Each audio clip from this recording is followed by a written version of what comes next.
Hello, everyone. My name is Dr. Bridget Leonard. I am better known as Dr. D. I am a registered nurse with a doctoral degree. I am also an international leadership and motivational speaker, as well as a life skills coach. I have the honor today of sharing the stage with Ms. Mia Edwards. You know, a lot has happened in the past year with COVID. We're actually going into our second year. A lot of people have experienced a lot of grief, a lot of loss, a lot of depression. And we want to talk about that, especially in the African American community. And unfortunately, we're going to have unfortunately, we're going to have a great show because not only is me and Ms. Edwards going to talk about the things that are affecting our community, but we're also going to give you a personal viewpoint for some of the things that we've experienced. But let me stop talking. I have an awesome guest on the stage, Ms. Mia Edwards. Ms. Mia, if you could just take a moment to introduce yourself, it would be great. Yes, my name is Mia Edwards. I'm a master's level social worker, licensed LSW social worker. I'm currently working on my clinical license. But yes, I work in a variety of fields. I've done a segment already, two segments with culture focus, one on mental illness, mental health, and one on domestic violence. Uh, but right now, the grief is like really coming to the forefront for me because of my own personal. I lost my mom just in September, and it wasn't to COVID, but it was affected by COVID because she couldn't get in to the doctor to be seen, and that's what a lot of people is happening right now. A lot of people were other illnesses have developed because they haven't wasn't able to get into their doctors. So I'm experiencing my own personal grief also. Wow. I truly understand where you're coming from. As a former chief nursing officer, when COVID took place, it was like chaotic because we didn't, we wanted to protect the patients, but we also wanted to protect the staff. But unfortunately, we got so caught up on, dealing with our COVID patients that we forgot that life continues on for everyone else. And a lot of people were scared to come to the emergency rooms. And like you said, a lot of doctors' offices and things shut down because I remember having a physical assessment, a physical exam virtual. And I'm like, but I'm not taking off my clothes and all the stuff that you usually do. Right. So it created a lot, but that whole grief thing is hard because, you weren't expecting her to go, correct? No, I wasn't. And she just was having difficulty, breathing, getting her breath. And, they did test her for COVID and they said it was negative, but you just don't, You just don't know because so many things started happening, you know, blood clots to her lungs and damaging, the lower lobe of her lung on the left side, and just a lot of stuff. And they so it just complicated things because and I can only stay there 3 hours and only one person at a time, and we could not stay with her overnight. So I can relate to the COVID, uh people who is experiencing the COVID and, not being able to be in there with their loved ones, and, and their loved ones dying without them there. I experienced that, because she died when she coded when we weren't there. And it was just, it was very difficult. And, so I really can relate to other people who've been going through this grief, and it's compounded by the pandemic, and it's just been rough. Yeah, because I want you to share, how do you feel? You feel like your hands are tied as a social worker, because Mm-hmm. because someone else's family, you would have been there consoling them and offering them resources. But it's kind of hard when it's you and you have to take off your title and be that daughter and be that Yes. support person. How did that feel to you? Well, it's good that you asked. That was an excellent question because I pulled on what I tell my clients to pull on the resources that's right before you. And so we have a lot of nursing friends, And so I called one of my nursing friends, Rebecca, and she was helping me because I was in daughter mode. And I was like, my mother called and said that they was, that she didn't feel like they were being attentive enough. She didn't feel, like she was getting heard. And so Rebecca helped me because I was just like going into panic mode, Right. being just like my clients. And so she talked me through it, and I called the nurse case manager, and talked to the nurse case manager, and had her to get on the, to go check on my mom because I couldn't be there. And so it was, I mean, I pulled on those resources that I tell my clients to pull on. Try to, right, that's right before you. You just never know. You may think someone can't help you, but they can. It's just them listening to you. And that's what she did. And she was like, okay, Mia, just think about if this was your client, what would you do? And so she got me back. She kind of grounded me because I was really like hyperventilating and just going into anxiety attack because I'm like, this is my mom and she's saying that she not feeling good. She feels like she was a nurse. So she was like, I feel like I need to be intubated. So, I mean, so it was kind of catastrophic, but, I was able to get that help from my friends, and that's what has been getting me through. That's the honest truth. There's been other people lifting me up. And and that's so important because a lot of times we, especially as Black women, we get labeled strong Black women and we don't reach out for help. And so I actually had a segment the other day where we talked about that. And one of the tips that was given was, we don't ask for help, so offer help. If you see someone in need, just say, hey girl, how you doing? How's it going, to be able to offer that help. Because I truly understand what you're saying, because I have a child. She's 20 now, and she was diagnosed with lupus nephritis when she was 10. Okay. And so late last year, she was in the ICU, and her blood pressure dropped to the point where they had to call a code. And like you said, I'm a registered nurse, and I'm in that room, and all my knowledge like escaped out of my head. I know. And I became a parent. It was like, you're right. That's your baby. Not let me go over there and help my baby. It's like, help my baby. And it's like, so right. It's hard to, merge those two worlds together. So I completely understand where you're coming from. And also, with you losing your mom last year, I just want to let you know that, from a person that lost their mom, it's so hard to really understand. But as a person that has lost their mom 30 years ago, I lost my mom 30 years ago in 1991. And it's like you never forget. So I'm just asking you to just hang on to the memories, treasure those memories, keep her here in your heart. It's no one can tell you when the grief period will stop.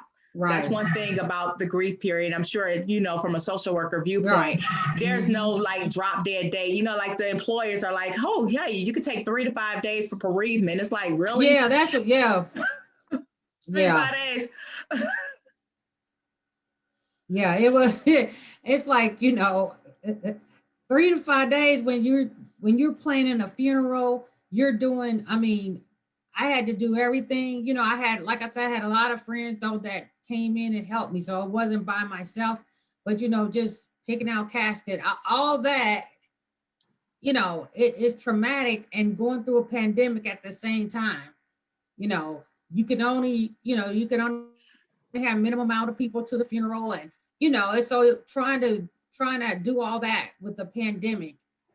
And we had to try to find a church that was open because a lot of the churches were closed. Wow. So we had to try to find a church that was open, and we did find one that they cleaned before and after the funeral. So it was pretty safe as far as that. And then everybody wore masks. So, it's just been, like Kubler-Ross, she wrote about the 5 stages of grief. And, it's denial, anger, bargaining, depression, and acceptance. Yes. And I had all 5. I think I may be at maybe coming out of the grief, depression, and into the acceptance, because just the fact that so many things have went wrong, with her and everything just shut down. She wouldn't have liked to be, it dragged out anyway. I think that, she maybe went the way that she would like to go and not be, it a long illness. I don't know. Like, that's what people tell you. And then Right. sometimes you say, well, I want to be selfish and, at least I would have had her longer and I would have been right there with her and taking care of her, But so then, it's all that's the bargaining. That's the bargaining aspect. Right. But then we have to sit back, and sometimes, a lot of times, people put religion into it and say, well, you know what, that's what God wanted. He wanted her back. It's all in God's plan. So sometimes words like that comfort you. Although, like you said, you get selfish and like, but I want her here with me. Like, what are you doing? But I just want to stress to the viewers, you mentioned the 5 stages of grief, because a lot of people don't know them. And, I usually, from a nursing viewpoint, we usually say DABDA, like you said, denial, denying that it's even occurred, even though it has. Mm-hmm. And then anger, you're being angry at the world. Some people even be angry at God. Yes. Like, why did you take her? Why did you take her? And then you go into that bargaining, like, well, maybe if she would have lasted a little bit longer, or maybe if I would have did this, or maybe if you would have taken me. So, and then the depression piece, I mean, that can go on for forever. But then, like you said, then you finally get to that last stage, acceptance, and it's like, you know what? She's not here in the physical form. But I have all of these memories, and I have all of, these possessions and things that will constantly remind me of her. And she would not want me to live in this dark space. Right. She would want me to live my life. So are you at that point now where you're like, okay, mom is in a good place. She's not hurting. She doesn't have all those nodules growing on her lungs. She doesn't have any difficulty breathing. She's in a good place, but I'm here and I have lung capacity that's taking in air and I have to live. So where are you at now? Yes, I am there because like I said, I had to really practice what I preach, because I've worked with a lot of people who have lost children, lost, their whole family at one point. So, trying to really help someone through that type of grief, that is enormous grief. And all you could do is really just be there for people, because that grief, and that's what people have done for me. And so they just be there and they let, what I mean? And then when I want to call them, they answer and talk to me through it, because, and, my friend Loretta, like everybody has helped me to get through it. And I do feel better and stronger now. You know what I mean? I'm always going to miss her. That was my mother. And she was such a shining star in my life. That's why I named my business Shining Star. Aww. So yeah, she was such a shining star in my life. And, always my cheerleader, always whatever I want to do, even if it sounds kind of far-fetched, she would, if that's what you want to do, research it. And she started that ever since I was little. Research it. And that's why I'm like a big researcher. I research everything now. So yeah, well, like we had in our discussion, I totally feel you, because, even, my daughter, like I said, is dealing with a chronic illness, but, I lost a child at 2.5 months to sudden infant death syndrome. And that's something that hard. You cannot be prepared for. And then, to be the person that, that woke up that morning to a cold body of a child that you just gave birth to 2.5 months before, it's like, I mean, I was in a crazy state. I had just started. I had just started college. Deep depression there. Yes, I had just started college, and I remember going to work study to the point where I was working in the library for work study, and one of the librarians came up to me and was like, "Bridget, you have to do something. You're around here, and you're smelling like a homeless person, and you're walking around in a daze." And it was like at that point, I woke up like, I gotta live my life. My baby is gone, but he was Godson first, so I guess I gave him back, and it just kind of prompted a series of things in my life that changed my life. It made me want so much more, because it's like life is so valuable, but you don't know how long it is, so we gotta live it to the fullest. So that's when I began to take charge of every day and made sure that if today was my last day, then it was going to be a damn good day, because I gave it my all and I made it worthwhile for me. So a lot of times people forget that piece. Yeah, so. I had two best friends. They both lost their first child. Wow. Yeah. And so, going through it personally with friends and as a social worker, I've worked with clients that had, like you said, 2.5, 3 month baby dying, to SIDS, and yeah. Right. So it is definitely a tough thing, and I commend you on that, because losing a child, like my grandmother always told me that was the worst the worst type of pain, and and I totally I totally agree with that. Right. And, like we said, the topic of the show is talking about, this, COVID and so forth. And it's like, you think about COVID and all this depression and, everything that's happening. And I just think about, how blessed I am to not really be in that depressed state, as someone that has went through depression. And I actually had 3 suicide attempps. Evidently they were unsuccessful.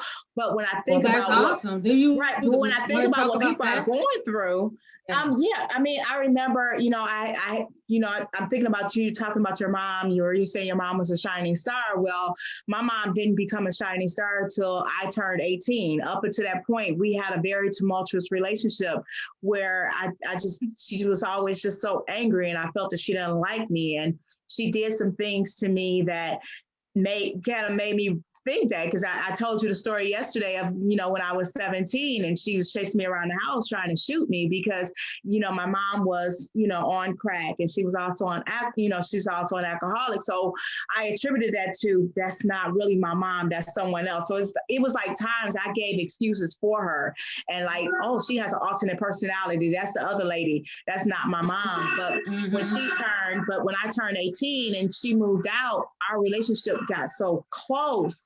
But prior to that, I remember being 15. I remember I had my first child at 15. And so I got pregnant at 14. And I remember feeling so depressed because, of course, my baby's father was only 15 too. We don't know nothing about no kids. And tell me about it. Right. He playing these games about it ain't his. And I'm like, but it's only us. But, that put as a 14, 15-year-old girl, when you have, the love of your life not accepting you, and you have a mom that's not accepting you, and you don't have anybody else to lean on, it's like, well, why am I here? So I remember that first suicide attempt. Trying to kill myself with aspirin. Like, really, Bridget, aspirin, that's the best you can come up with. And that's a rough right. Getting stomach pump and all of that stuff. I know. But I didn't know any better. Right. And then I got pregnant a couple of years later, and I tried it again, but this time I went up to Tylenol. It's like, so it's kind of like I think deep down inside, I was just like calling out for help. You reaching out for help. Yeah. Like I got some issues going on. Help me out. out. But it's sad though, because I didn't realize I didn't start getting help. I'm 50 now, and I didn't start getting help till a couple of years ago. And I went through a lot. That's what I was going to ask you. Yeah. Because in the Black community about therapy and counseling, we don't reach out for that. It's the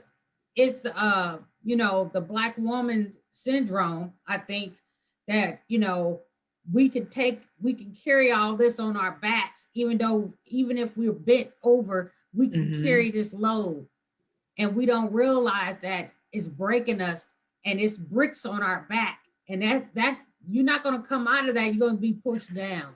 Right. So, and it helps to create generational curses too, because what I found was, because now, I have 6 kids, ages 20 to 35.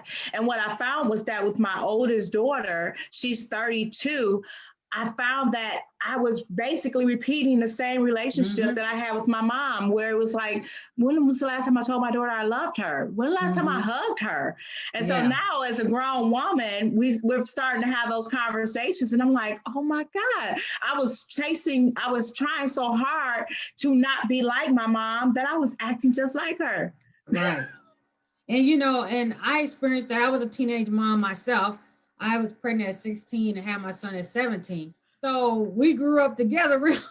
And so it's just, you know, and some of the things, like, you know, him seeing me being depressed and being in a dark hole because of, you know, just of being young, trying to finish school. You know, I went right to college after high school, and just, you know, but it took me a long time to finish my undergrad, because you raising a child, he's having problems at school, so I take a semester off and then go, and then I just hit a deep depression. And it was my friend Loretta, who, she was the one that called me and said, Mia, like, you got to finish school. You have to finish school. And she told me about a program at IUPUI where you can finish up your bachelor's in a year, and that's what I did. And then from there, I just went on and got my master's in social work. And it's, you know, so like I said, it's just been people in my life that has helped me, you know, get there. My mom, all her support, you know, has helped me. And, you know, it's just, I think the message really what me you want to kind of convey is that you can have a lot of adversities. Yes. You can experience a lot of trauma, you know, because I'm trained in trauma. So trauma really affects the brain, and people don't understand that. They think that, oh, I could just shake this off. No. And no, but it's affecting, and it doesn't matter what trauma is trauma. Yes. And some people think, well, I haven't experienced what you have. Like, I didn't have a child pass away, but, you know, I mean, I experienced trauma just the same. My trauma is different from yours, but we all have experienced trauma. So everybody, it affects everybody differently. And then we're constantly being traumatized every day with the news, you know, with everything that's going on with the COVID, and our community, the Black community, you know, really being hit hard with the, you know, fatalities of the COVID and regular stuff that's happening in our community. That's constant trauma. And, you know, a lot of people don't think that they're being traumatized by it. But even with 9/11, people were going to therapy who wasn't even in New York. But it was a trauma seeing that on television. So people don't understand, you know, so trauma affects us in a lot of different ways.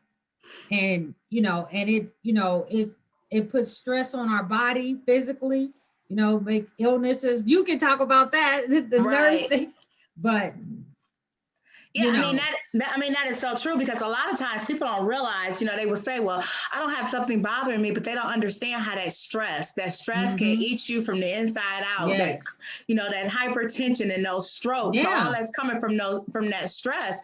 But I think that one of the messages that we truly want to put out, like you said, is that people need to use their adversities not as roadblocks, but as building blocks, as stepping stones. And first and foremost, they need to admit that there is a problem and go seek help, professional help. Professional help. Yes. Sometimes your girlfriend is good for venting, but you know, some people even say, well, I'm gonna go to my pastor. But if your pastor is not trained in what you're dealing with, it's not gonna help. So, you know, being able to first and foremost admit there's a problem, and then seeking professional help, and understanding that asking for professional help is not degrading, it's not demeaning. If anything, you're stepping up to the plate and taking control of your life. And I think that a lot of people don't realize that. Yes. And after I received my call from my friend Loretta, and she was telling me about, this program at IPY, that's in Indianapolis. I went to 8 months intensive therapy first before I went to finish my degree. So I did 8 months of intensive therapy every week. Wow. I mean, and you have to be committed to it. I mean, even if you go, and that's another part. If you make that initial appointment, make sure you make that follow-up appointment. Make sure you pay attention to the suggestions or the plan of care that they're giving you, and be open to constructive criticism, and be open to feedback, and be open to accepting that there's a possibility of you having a new life, a better life, by just following the steps and work and doing the work. Yes. And that's the key, is doing the work. And also, I want people to know, if you go and get a therapist and you see that first and second session that you don't feel that connection, or you don't feel like this person is truly listening to you, it's a relationship. Right. So if it's not working, you go and find another person. You know what I mean? Another therapist. And a lot of my clients, they say, well, I don't want to, they stop therapy because they don't want to keep opening themselves up to everybody, repeating their story over and over again. So after that I would say first or second session, before you start to get really deep into it, and you feel like that person, you feel that relationship is not working, go on and just find another therapist. Right. Ms. Mia, I want to back up for a second, though, because we've kind of like went straight ahead to the therapist. But, a lot of people, we're talking about depression, but a lot of people don't really recognize the signs and symptoms of depression. Oh, yeah. Yeah. So if you could just share with the audience what some of those signs and symptoms of depression are, because they may not even realize that they're in a funk. Right. And for men and women, it's different. Men depression comes out in anger, irritability, sometimes violence, because I work with a lot of domestic violence too. And so men experience it differently, and they don't think it's macho to go and seek help. And they just, and they don't really recognize what it is. It's different from where a female maybe would be teary all the time, or withdrawing, and and just not interacting with her friends, and not being social. Men are theirs presents differently. And I think it's important that people know that men depression and women depression presents differently, because people say about the man in their life, oh, well, he's not depressed, he's hanging out with his friends and everything, and then they commit suicide. And because I've experienced that too in a personal, with suicide too. So, men they experience it different. And so with women, basically the signs and symptoms are, like we said, low mood, low motivation, feel like you don't have any energy, don't want to go hang out with your girlfriends, canceling a lot of different things. And then there's clinical depression. And clinical depression is that deep, dark, in a black hole depression, where, suicide starts to sound like a way out. But I just want people to know that they can get help, and you can't come out of that dark hole. You have, and I have, both came out of it. So you can be successful. It doesn't feel like it at the moment because you can't see the light, but I'm here to tell you, I'm physically here to tell you, you're physically here to tell them that you can make it. You can get out of it, but you do have to recognize, for yourself, everybody has their depression presents differently too. So that's another aspect, but also with gender, it presents differently. Let's just talk just a second on the suicide piece, because the suicide is really near and dear to my heart, because when you talk about how men are angry and how they react differently, it makes me think about my father. My father committed suicide back in 1980. He was he was a Vietnam veteran, and we both experienced right. And it was like every time I saw him, he had a smile on his face. Yeah. So it was like when he committed suicide, because he committed suicide 4 days before my 10th birthday, and he had promised me a bike. And silly me, all I'm thinking about, they're telling me my father has passed. I'm like, well, who's gonna get my bike? Like, duh, you're not gonna have a dad. But let's talk about that suicide piece, because like you said, luckily I'm a suicide survivor times 3. I mean, some people don't get all those opportunities to keep doing it over and over again. But I was in that dark hole, and there were times where I felt like I didn't even want anyone to pull me out of it. So just touch a little bit on your experience with suicide, and what to tell people that may be in that dark hole and thinking about taking their life. Like, no, you don't have to go that route. Yes. And I had a very close friend who committed suicide, and on the outside, I mean, he was, and another thing we should say, with Black males, suicide, they complete it. Okay. A lot of women, attempt suicide, but a lot of men, they complete it because they have already made up in their minds that that's what they're gonna do. And their modes are usually more violent. They're usually the gun type. Yeah.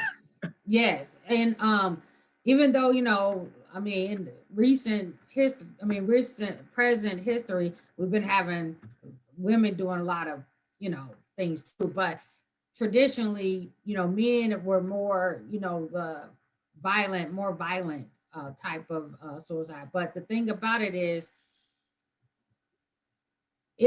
they really have to get into therapy, because when you're in that's, like I said, that's clinical depression. It's not mild, it's not moderate.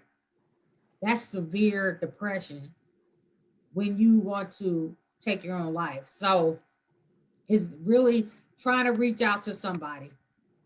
I mean, that's the main thing, trying to get help, because it's a dark place. And like I said about, you don't see any light. They don't see any light, and they think that their life doesn't mean anything. And why are they on this earth? But as you said, you have a life, and people who have came out of that, say that they're glad that they didn't complete it. They're, what I mean? So they're glad that they have a second chance to live their life. All right. So I think that, we really need to share with people, especially those that are considering suicide, a resource like, call 1-800-SUICIDE. Someone will pick up the phone and listen to you and try to direct you to the help that you need, reach out. That's all we're asking. Yeah, definitely call the the helplines and stuff like that. Whatever is in your state, call the helpline, and they will tell you, because here is 211. I don't know what it is in Detroit or whatever, but it's kind of a whole social service thing where you can call. You can ask them about everything, where to get help for, I feel like, I'm gonna hurt myself, where can I get help? And they'll tell you all the community resources. So, but if you want to, if you feel like you're going to do, have that urge to do it, please call 911 and just tell them to please take me somewhere so that I can get some help. And there's something that called welfare checks. So like as a counselor and therapist, I've had to call 911 for people, and it's called IDing them. And just letting them, can you do a welfare check, on this person? So I would say to others who are around people and they see some signs of deep depression, and, and the person talks about, I don't want to be here anymore, and just that maybe vague language, send some, call 911 and just tell them that you want to do a welfare check. And if someone can go and check on that person. Wow. Wow. Well, I think that we've covered some great information during this conversation. I thank you for sharing your story. Thank you. Again, as a social worker, and you as a social worker and me as a nurse, sometimes people look at us like we're like superheroes, but at the end of the day, we're totally human. And you and I share some stuff here today, some stuff that we probably wouldn't have shared in another venue, but we know that our purpose is here. Our purpose is to help someone else. My personal mission statement is to positively impact at least one person every day through words, thoughts, or actions. So if this show will help one person, will save one person, will make one person go out and get therapy, I'm thankful for it. And I'm so thankful for you. So if you could just take a minute just to share a last parting words and share how people can get in contact with you if they like. Yes. I have started my own business right now. It's called the Shining Star.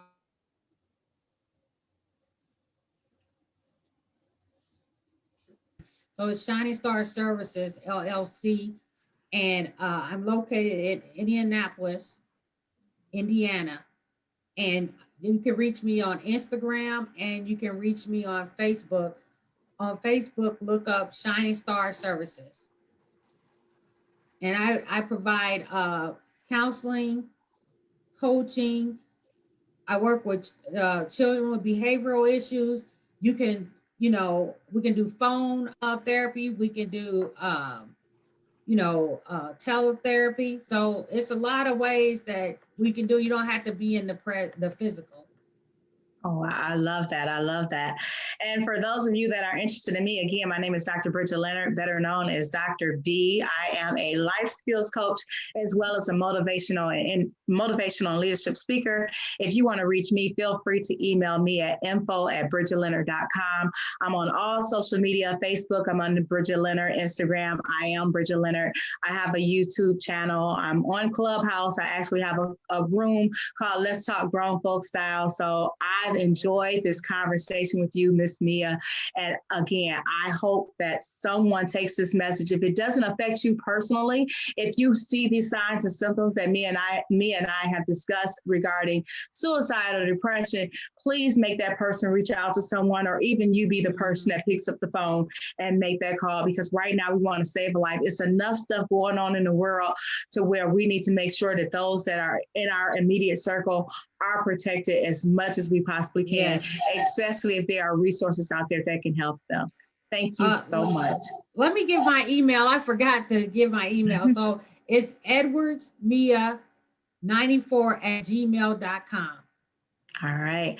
Well, again, thank you so much, Mia. And thank you, Culture Focus Magazine, for making this possible, because, again, we want to make sure that we are at least saving one life and impacting so many more. So thank you again, Miss Mia. Thank you. It's been my pleasure. Thank you. Have a great one. Thank you. You too. And bye-bye. Bye.